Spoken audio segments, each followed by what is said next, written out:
Hey everyone, this is Dr. Hal, host of the GeoTrek podcast. A high school student recently reached out to me with professional questions about pursuing a career in meteorology, climate science, or disaster resiliency. I thought, you know what? I should respond to those questions in a GeoTrek podcast, and that's what we're doing right now in episode number 44. If it goes well, and I think it will, I love the interactive nature of back and forth dialogue instead of monologues. If y'all like this and it goes well, we want to make every double-digit GeoTrek podcast episode interactive. So episode 55 would air on Monday, November 21st. We'll make that interactive as well if this goes well. And so think about questions you have in the field of extreme weather or disasters or resiliency. Shoot us those questions, and I think we'll respond to those every 11 episodes. It'll make the podcast more interactive, more fun, and more educational for everyone. Before I answer Christine's questions, I wanted to share a bit about this podcast. GeoTrek travels the world to find stories about the relationship between people and nature.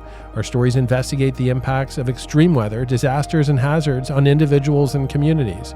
Our goal is to help you understand better how the world works so you can take actions to make yourself, your family, and your community more resilient from all the extremes that Mother Nature can throw at us.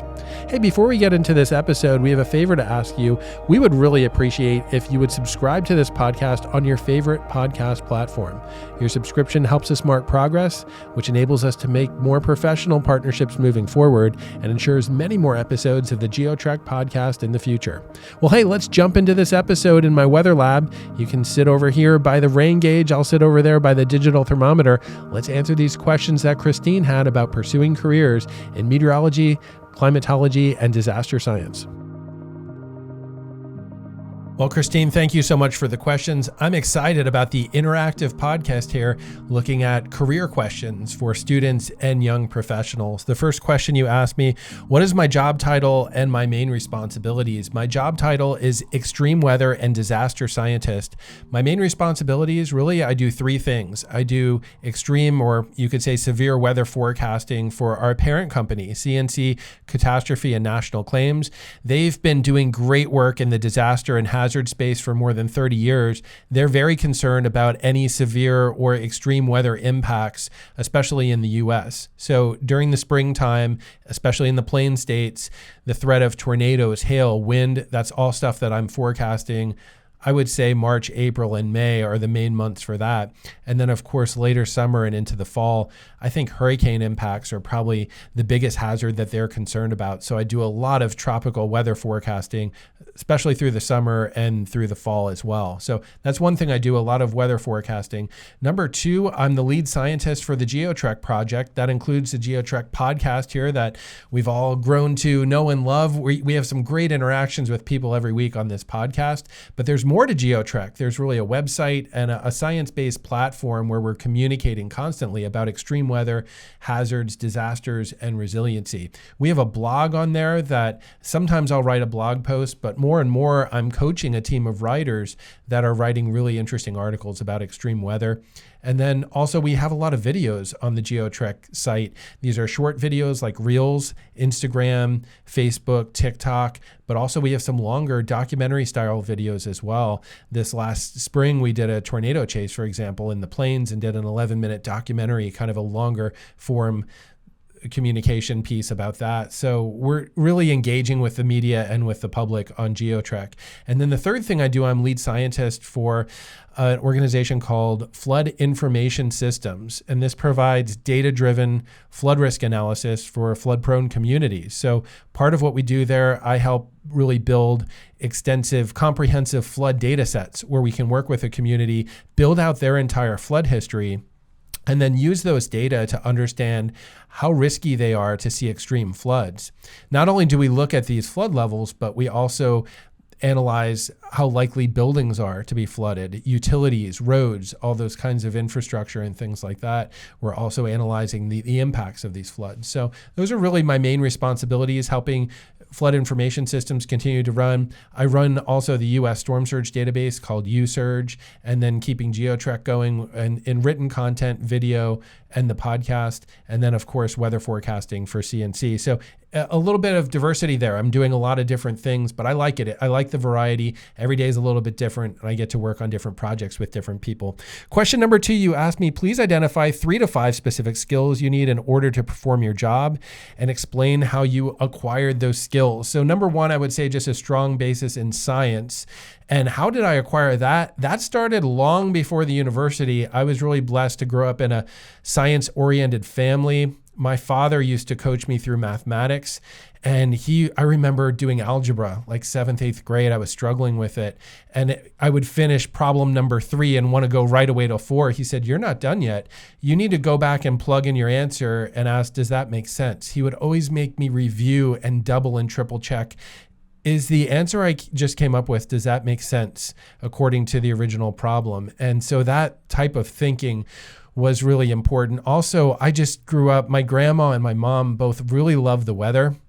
My grandma was very into nature and the environment. Same with my mom, really everyone in my family. And so I was very aware of the weather. I was really just passionate about it and so excited whenever there was a big storm. I grew up in the northeastern states, and so blizzards and winter storms were really the big thing that got me excited.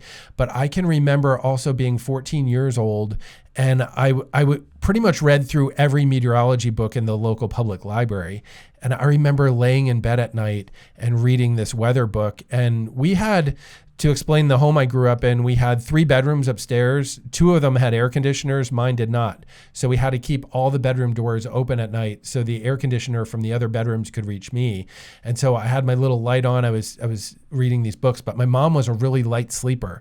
And so and we had a very early bedtime. I think it was like 9:30, all the lights have to be off. And I literally could not put down this weather book. So I remember hiding under the covers with a tiny little flashlight. And again, my mom, like this super light sleeper, and she could probably detect that light. If I heard a movement, I'd quick turn the light off. I was 14 years old. It was July, and I can't put this book down at night. We're studying all this meteorology even in the summertime. So I was just really passionate about it. That gave me a really strong basis in the science. Eventually, I went to Penn State where I studied meteorology. I transferred to geography, which is really the study of where things are and why they're there. I did a lot of computerized mapping. There's an overlap between meteorology and geography. Anytime you see weather maps, flood maps, things like this, climate maps are often there's a lot of geography and what we call GIS, Geographic Information Systems, embedded in that. So I got a background there in geography from Penn State University. I ended up going to Alaska for 3 years, where I ended up studying atmospheric science and mathematics quite a bit. And then I ended up doing a master's and doctorate at Louisiana State University, really in geography with a focus on climate science. So those are some of the skills I developed. Really, I'm going to group those together. There were science skills like physical geography and meteorology, but also a lot of mathematical and analytical skills through there as well, especially the 16 credits of calculus that I did when I was in Alaska. There were also public speaking and communication skills that I've developed that have been very important. The last several podcasts have been with broadcast meteorologists. We've had a lot of GeoTrek podcasts recently with broadcast meteorologists who've talked about the importance of communicating well, and just how meteorology and broadcast meteorology has been revolutionized over the past decade. Now there's so much interaction on social media. People can do Facebook Lives and Twitter Lives and all these things. It's amazing how important communication is to really reach your audience with an important message. And so that's another skill set that I really developed. You asked how I acquired these skills. When I was an undergrad student, I was focused on meteorology and geography, but I also was very involved in some extracurricular groups as well. There was a campus ministry. I was involved in the leadership team. And one day the staff that were full-time staff came to me and said, "How would you consider emceeing our weekly meeting with 250 people?" So that was a little scary, standing in front of 250 people, emceeing a meeting. You're introducing people, you're making people feel comfortable, you're doing some stand-up comedy, you're creating some funny videos. I did that every week for a couple years. That got me really comfortable speaking in front of large audiences. So that's something I always tell students: get a good GPA, but also get involved in some extracurricular things when you're a student as well. So those skills really developed at Penn State when I was an undergrad student. And then also I was able to develop a lot of skills in working with people, public relations, networking, these types of things. I worked in Alaska. I was a public relations specialist where I really got to engage a lot with the media and with the public as well. And also I've held a lot of different positions. I'm sharing some of the main academic ones, but I've worked at a laundromat. I worked for 6 months at a chemical factory in Kentucky on an assembly line. I worked as a baggage handler at an airport. I was a snowboard instructor in upstate New York. I've done a lot of things. And one thing that I learned through that is always do your best at whatever you're doing. And there's always something you can take from every job. Even that assembly line job I had, we would shut down early on a Friday afternoon and make sure we really cleaned and organized the place. I still apply some of that knowledge to my workday on Fridays. I'll try to really clean and organize and be ready to go for the next week. So there's always something that you can take from every lesson. I'm just sharing some of the high points here. But again, a solid basis in, I would say, science, mathematics, but also communications. More and more, the better that you can communicate, public speaking, writing, all these things are really important in the really professional life today. Let's see, you asked what level of education or training is required for the position I applied for. Are there any specific courses I feel are essential for good performance in this job? And beside the coursework, is there a certification or license requirement? There's no certification or license required for my job. I would say out of the 3 things I do, really weather forecasting, GeoTrek, science communication, and then flood information systems, 2 of the 3, the weather forecasting and the GeoTrek science communication, I think I could pretty much do them with a bachelor's degree if I had extensive experience professionally doing science writing and communication with the public. So really probably a bachelor's degree would be all that's required for those 2.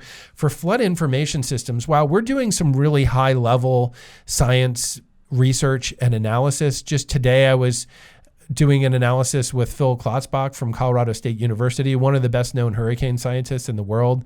And really, we're doing this high level stuff where we're doing statistics, we're involving some really advanced data sets. I don't really think I could lead that type of project without a doctorate in this type of work, because what you find undergrad, you're really getting a good broad view of the sciences, maybe earth and ocean sciences. Master's degree, the way I look at it, you're doing research, but often you're kind of maybe not copying, but you're following maybe other people's research, but choosing a unique topic. But then a doctorate, you're kind of doing original research that hasn't been done before. For a lot of these projects I'm doing with flood information systems, I don't think I could do them without the experience I had for 4 or 5 years doing a doctorate and doing follow-up research after that. So again, a lot of this stuff, there aren't as many requirements, but you really have to know your way around it.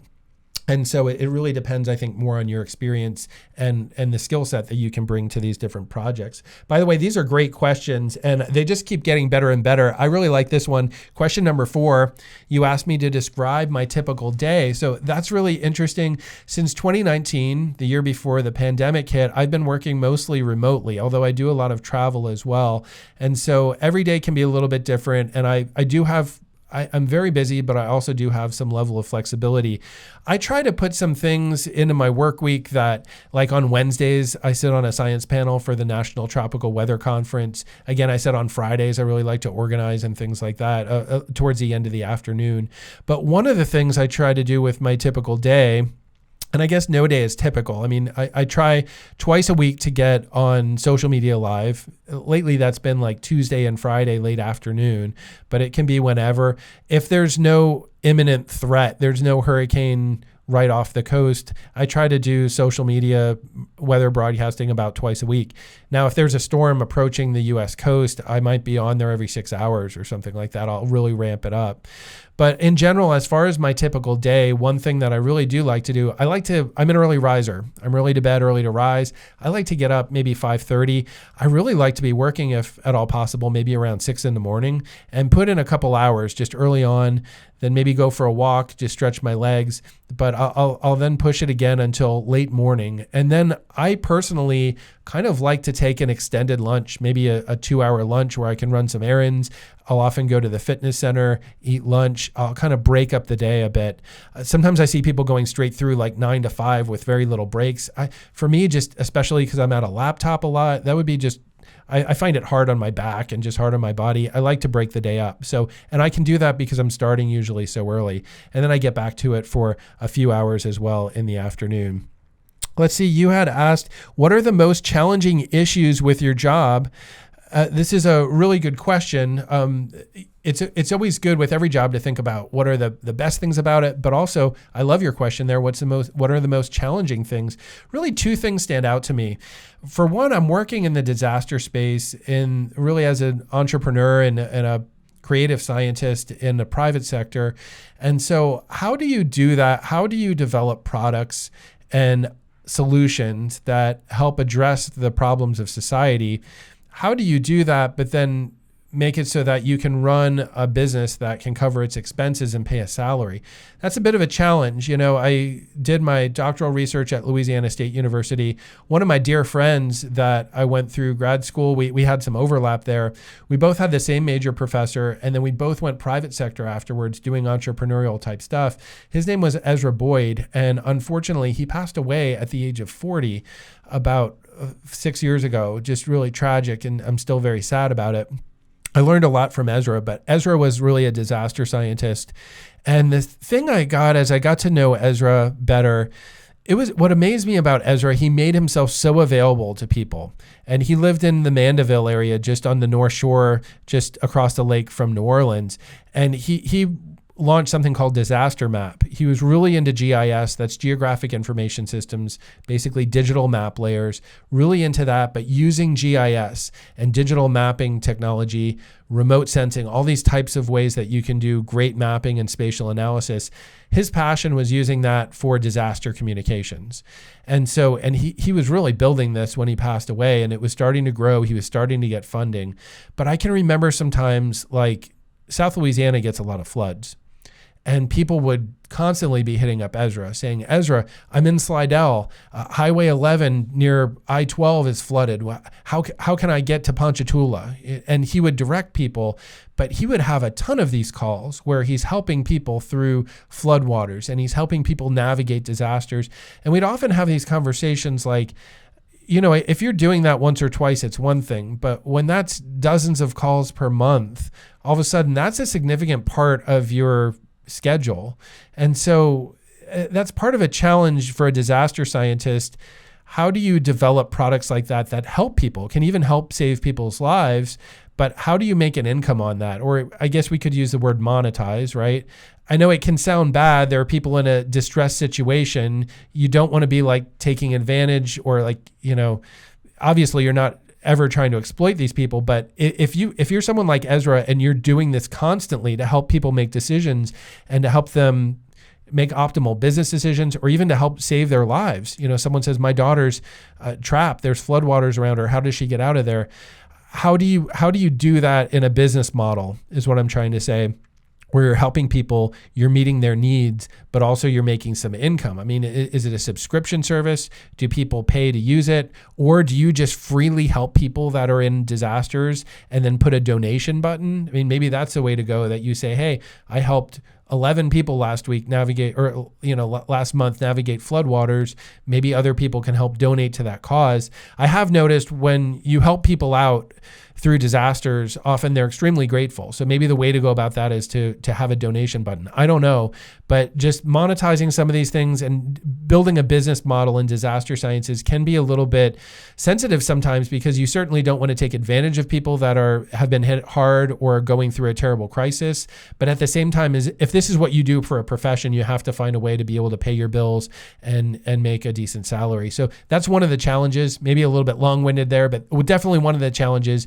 If you're working in the private sector, entrepreneur work, in disaster science, it's like, how do you meet people's needs, but also make an income with that? I would say that's part of it. And then number two, I've noticed just sometimes being very overwhelmed. again, recent podcasts, we've been talking about how the rise of social media is a double-edged sword, right? So if I go back to when I was a kid, meteorologists were on TV. It would never have crossed your mind that you could interact with them like in one-to-one communication, or send them a Facebook message or send them a text message. It would never cross your mind that you could interact with them personally.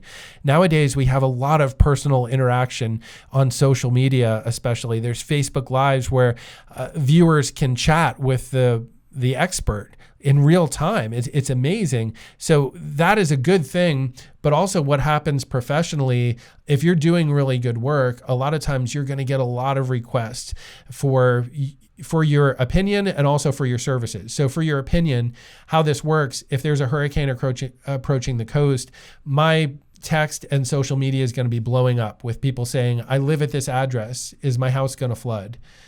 What is the best way for me to navigate my evacuation without having wind damage? My daughter was supposed to move back to her dormitory this weekend. Is it going to be safe, or are the winds going to be bad? People asking all these questions. Should I evacuate or not? This has come up on recent podcasts, and it's something that's a challenge. For one, you don't want to lead people astray. For two, just it's a huge time crunch. If you're forecasting a hurricane, you're trying to have a good forecast, create new products, communicate with the public, and then all of a sudden in an hour you have 8 personal messages that come in where people want customized forecast. A lot of times it's you want to be there to answer everybody's question, but you just don't have the time or capacity to do it. So I do like when people reach out to me personally. At least I will scan through their questions and I'll notice, you know what? 6 people in League City are all wondering about the flood potential. So maybe that's something I'll address tonight on a Facebook Live. So I will read through, or at least scan through people's questions. At a minimum, I can respond collectively. If I start seeing the same question come again and again, I'll address that on social media live. But unfortunately, I often run out of time to get back to everybody on a personal text or a Facebook message. So that's one of the challenges. But again, that's, I guess, a good problem to have, right? I want people to feel like they can reach out to me, that I'm a credible source. I don't hype the forecast, and that I can help guide them. I really like that interaction. Sometimes it just gets a little too overwhelming, especially if there's, say, a landfalling hurricane. The second thing is really kind of being overwhelmed with, like, not in a disaster, just from, I guess, being asked to do a ton of different things, some of which are right in the sweet spot of where you want to go professionally, but some of them are very peripheral. I'll give you an example.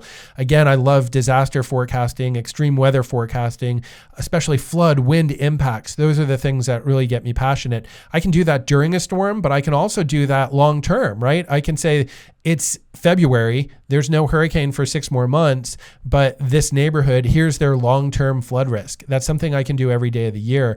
And it's really where my passion is. But along the way, I'll get people say, hey, you're kind of into resiliency work and sustainability work.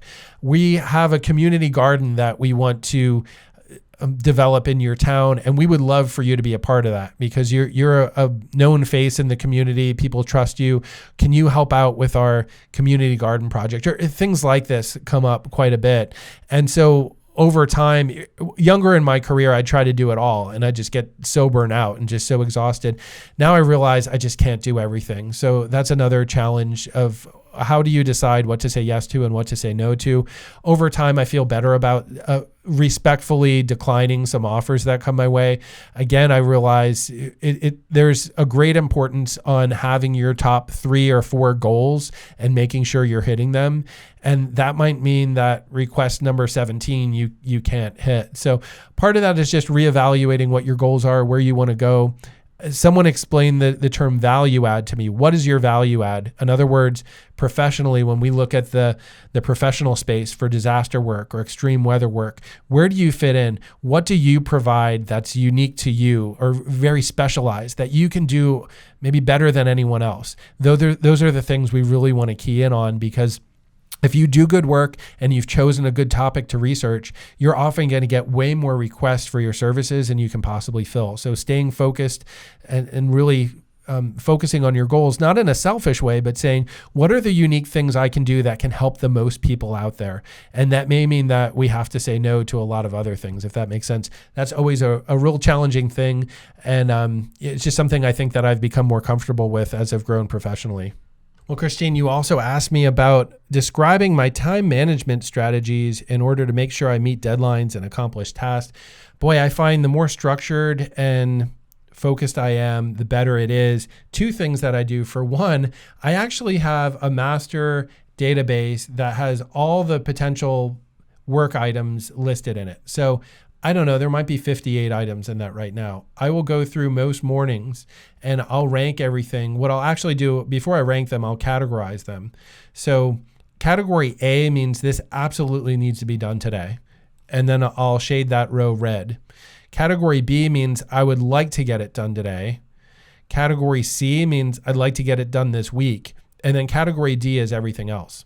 And so I try to limit category A to 7 items and category B to 12 items. So the total is about 19 items a day that I'm trying to get done. And so this really helps me to focus. Something I've noticed is when I do these categories A and B, A, it has to get done today. B, I want it to get done today. And then I'll rank those from 1 to 19. What I notice sometimes is the project that I want to work on or that I've been working on, it might rank like 14. And the project I really need to get done, the number 1, I don't want to do it. So sometimes like administrative work, there's all kinds of different things that, I drag my feet on. I don't want to do it. The more I can really rank the things I need to do, it helps me be a lot more efficient and get my deadlines done. Always be aware about other people. So for example, if you need to do an interview with someone and write that up by Friday, that's something you need to contact that person probably on Monday or Tuesday. You always want to give a buffer, give a couple days for people to get back to you. So always those things early in the morning, especially, who are the people that are waiting on things for me? Take care of those things up front, and then sometimes do the research I want to do later. So that helps. A second thing with time management that I really believe in is putting the phone on silence. If I'm doing a podcast, if I'm doing research, if I'm doing writing, I see a lot of people, and I'll say especially the younger generation, every 7 minutes, their phone's going off. Their phones has notifications. How can you write an in-depth science article when you're interrupted every 5 or 6 minutes? It's really difficult. I think for me, it really helps to put my phone and my everything on silent and to really get deep, whether I'm writing, analyzing, communicating, doing a podcast.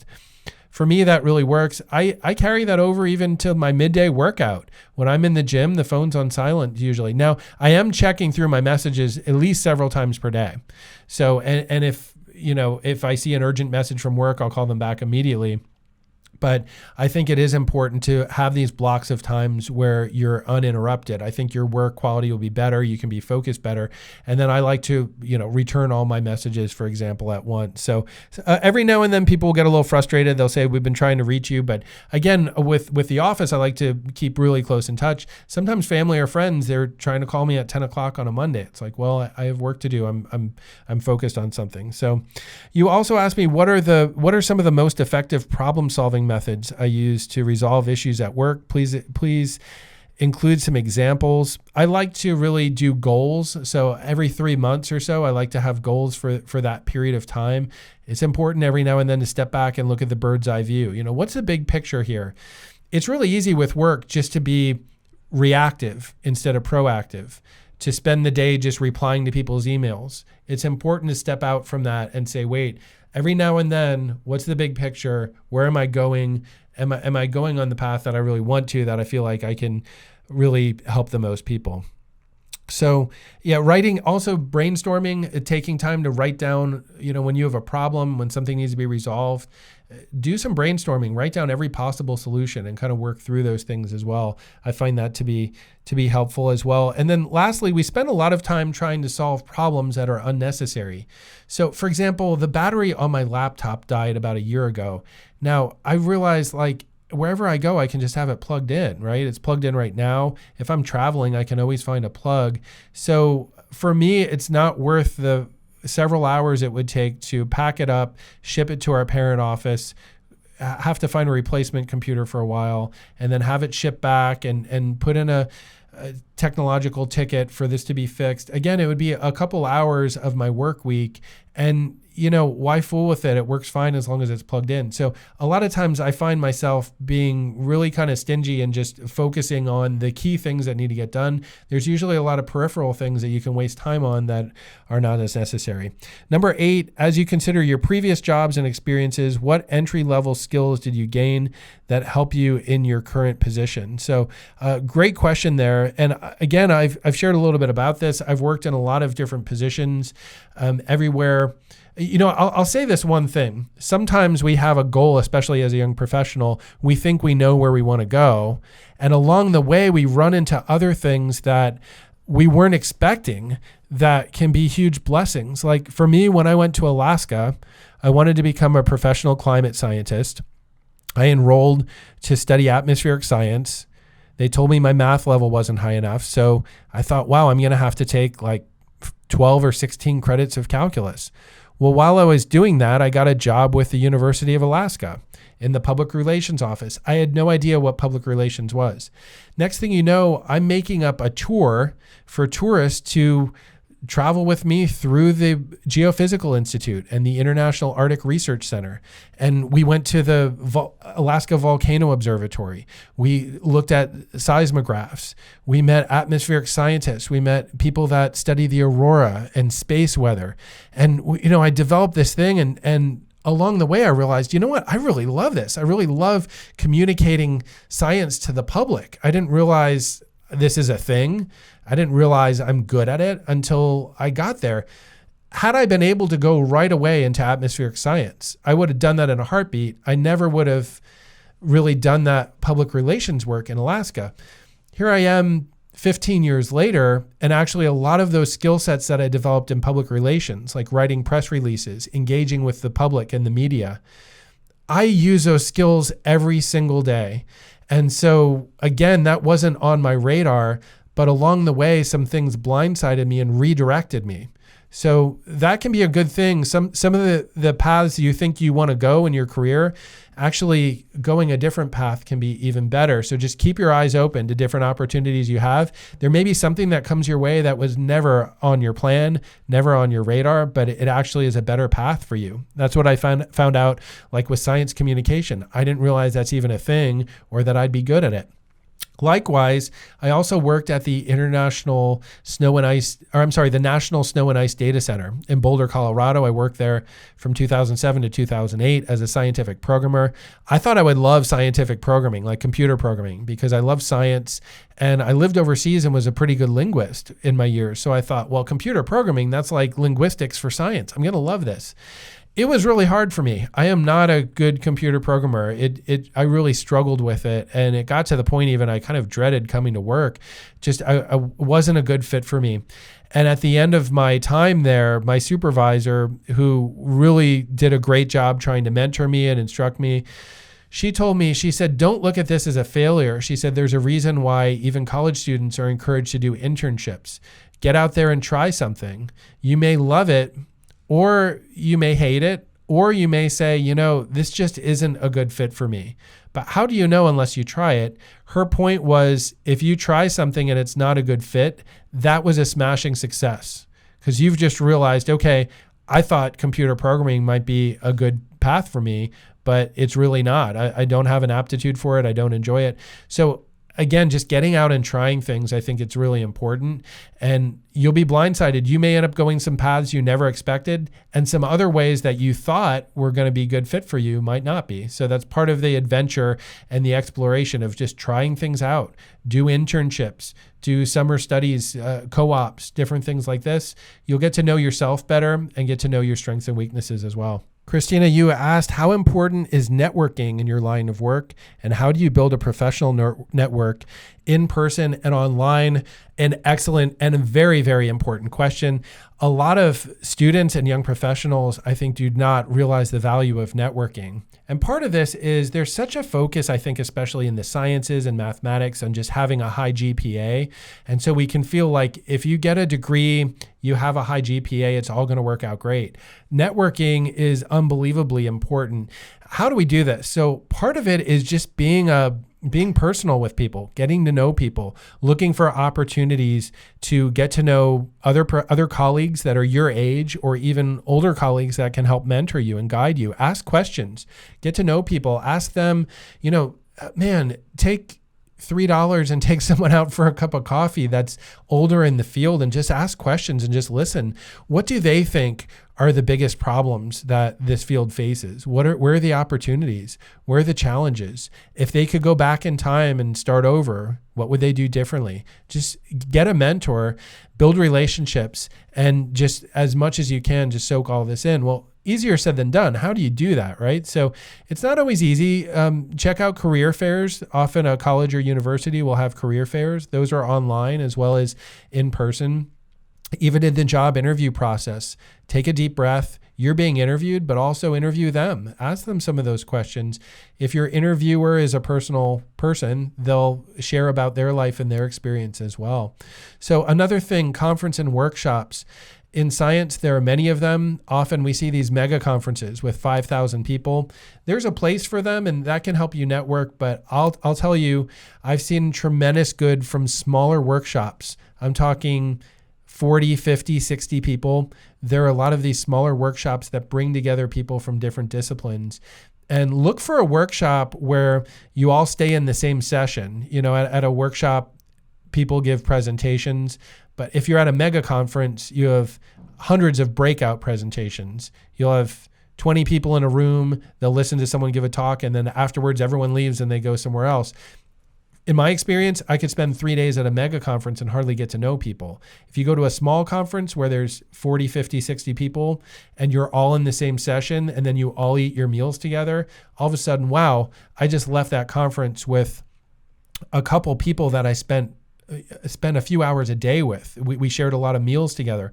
All of a sudden, that's going to lead to probably more collaboration. So that's really important. Anytime that you can establish relationships and have ongoing interactions week in, week out, that's very valuable. Again, I shared about the National Tropical Weather Conference. It's really one of the highlights of my week. I sit on a science panel, but every Wednesday morning I see Alex, Tim, and Bill, and we're connecting, we're catching up, but it's the repetitive nature of building these relationships over time. It helps me know them and what their needs are, but then they also get to know me, they get to know my strengths and what I can offer as well. So it just helps us network and help each other out. So anything that you can be involved with that's ongoing and regular, I think that's just really important. The last thing too is just relax and build friendships. You never know where they're going to lead you. This has to do with, obviously, business is important, professional life is important, but when you're at a workshop, when you're working with people, try to get to know them personally as much as you can. So what makes this person tick? Outside of the workplace, what are the most important things to them? Family is important to all of us, but what about hobbies and interests? Maybe you meet someone who's really into horses. So you just get to know them. Like, where did that come from? Did they grow up on a ranch?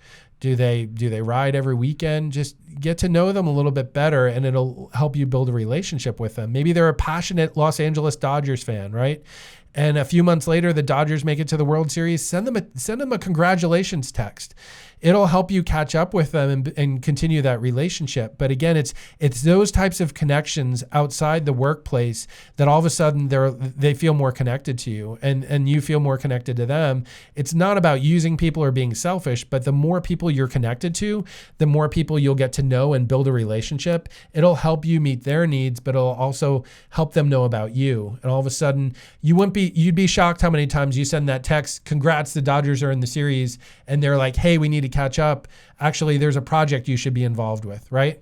Again, you were just connecting about baseball. You weren't trying to use it in a manipulative way, but all of a sudden when you show up on people's phones and radar, they're, oh, I remember that Hal guy. Let's bring him in on this project. We like working with him. So networking, very important. And again, just really, it's all about building relationships. The next question, what is the most rewarding part of my job? That would have to be forecasting the likeliness of extreme weather near where I live there in the Gulf Coast region. Every year, people are on edge as tropical storms and hurricanes get in the Gulf of Mexico. They really want to know what kind of actions they can take to help save themselves and save their property. I never really tell people what to do. I never tell them they should evacuate or what exactly they should do, but I'll help them interpret the impacts of these storms. I will direct them to the National Weather Service and the National Hurricane Center, but there's usually some interpretation of impacts I can do that enhance the forecast a little bit more. A good example, when there's a tropical storm out there and the winds hit 50 knots, that's sustained winds of 57 miles an hour, that's when we typically start to see more tree falls and widespread power outages. For some people, for example, if you're taking care of your mother or grandmother and they're on oxygen, maybe they need to have a power supply or their health could really be impacted. So for some people, that threshold of losing power is a non-negotiable. As soon as they think that it's probable that they're going to lose power, they want to evacuate. And so helping them understand the likeliness of impacts like that can really help people make decisions. Several years ago, I launched the Hazard Area Likeliness Index, or the HAL Index. What I'll do is I'll take the three major hazards of a hurricane, that's the wind, rain, and storm surge, and I'll give the likeliness of it. Is it unlikely, possible, probable, or likely? And at each about 12-hour increments, I'll update the forecast map to help people interpret what's their risk of those different hazards. That's really my favorite part of my job. I love the interaction with people, and when people can really understand their risk and make informed decisions to help protect themselves and their families, that really means a lot to me. And that's my favorite part of my job by far. The last question, I love this one. What advice do you have for people who are just starting out and aspiring to advance in my field of study? Three pieces of advice I have. The first one that comes to mind, I was in Alaska. I was working this public relations job, and I had a math book, a big calculus book behind my head on the bookshelf. And a glaciologist named Carl Benson came by. He might have been, I don't know, in his upper 70s. He was semi-retired, but he just loved science. He walked by my desk and stopped. He said, "Is that a calculus book?" I said, "It is." And Dr. Benson told me, 95% of success in mathematics, and I would interpret in science in general, is convincing yourself that you're having fun. And I'm not the quickest learner. When I studied all this calculus in Alaska, I didn't quite get it on my own. I often had to go to the math lab and get help from tutors on the weekend. When my friends and my roommates were out there skiing and hiking, I was often going to the math lab. And I realized your attitude in all of this makes a huge difference. I chose to say, you know what, I'm going to have fun with this. I'm going to view this like I'm exploring, I'm discovering, I'm solving riddles, and I'm going to have a great attitude with this. And it wasn't that bad. It actually was fun. And Carl Benson was right. 95% of success in the sciences is convincing yourself you're having fun, you're exploring, you're discovering. There were a lot of students in the math lab on those weekends belly aching and complaining, "I can't believe we're here. We could be out having fun, and instead we're in this stupid building," right? So it's all about your attitude. And I've noticed this through grad studies. If you do a grad school program and you're really getting into data analysis, you might end up working 60, 70 plus hours a week. And some of these stipends might only be $16,000, $18,000 a year.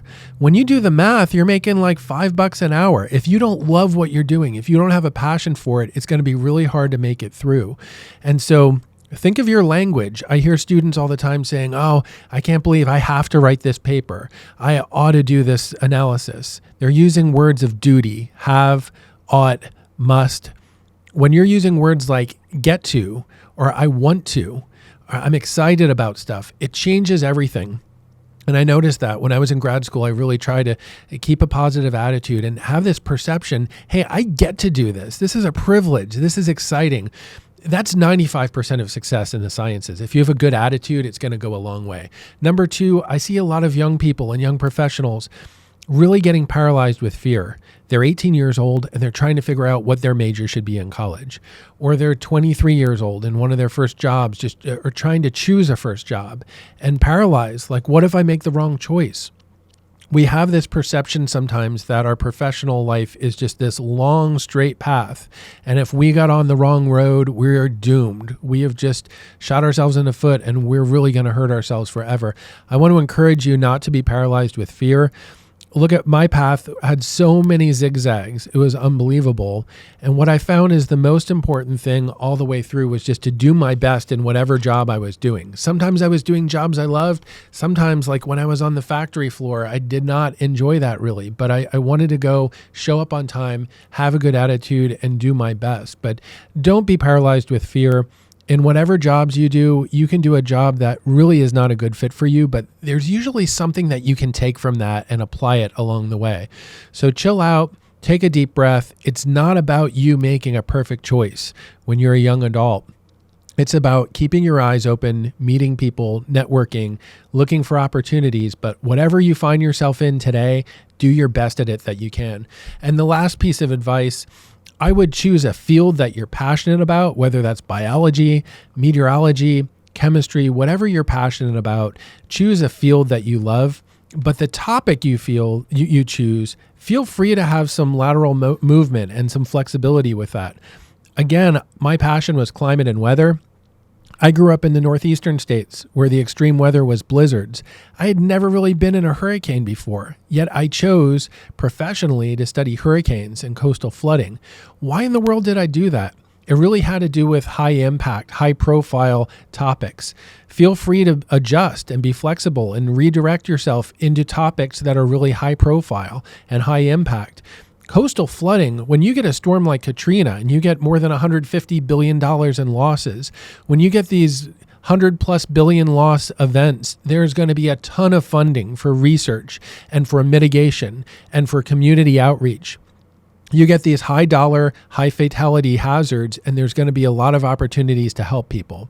Now, again, my passion is I love winter sports. I love hiking mountains. I love snow. I was a winter sports athlete at the national level. But had I gotten into, say, avalanche research, there's a place for that. There's an importance for that. But the collective impact is tiny compared to, say, coastal flooding in Florida. So avalanches do affect backcountry skiers and some small towns in the Rockies, for example. But it's nowhere near the collective impact that you're going to get with something like sea level rise or coastal flooding. So I'm really glad that I chose a more mainstream, high impact subfield within climate and meteorology. And I'd encourage you to do the same. You can find out what these high impact fields are just by looking at the headlines in the national news and international news. These things like coastal flooding, drought, wildfires that we're seeing widespread impacts. There's going to be a lot of funding for them and a lot of opportunities to help a lot of people. Christine, thanks so much for these great questions. This was a fun, interactive podcast, and we wish you the best in your studies and professional pursuits. Students like Christine can reach out to GeoTrek once they get into college. We often hire part-time college students to do writing, create videos. We even have professional partnerships with organizations like Flood Information Systems, where students can help build weather and climate data sets like flood data sets, or map out housing elevation so we can get a building inventory. So if we know that a flood hits a city, we can actually estimate how many buildings would flood. That gets into geographic information systems and digital mapping. There are a lot of opportunities, and we often do hire college students to do part-time work for us. So reach out to us if you're interested in extreme weather hazards or their impacts on society.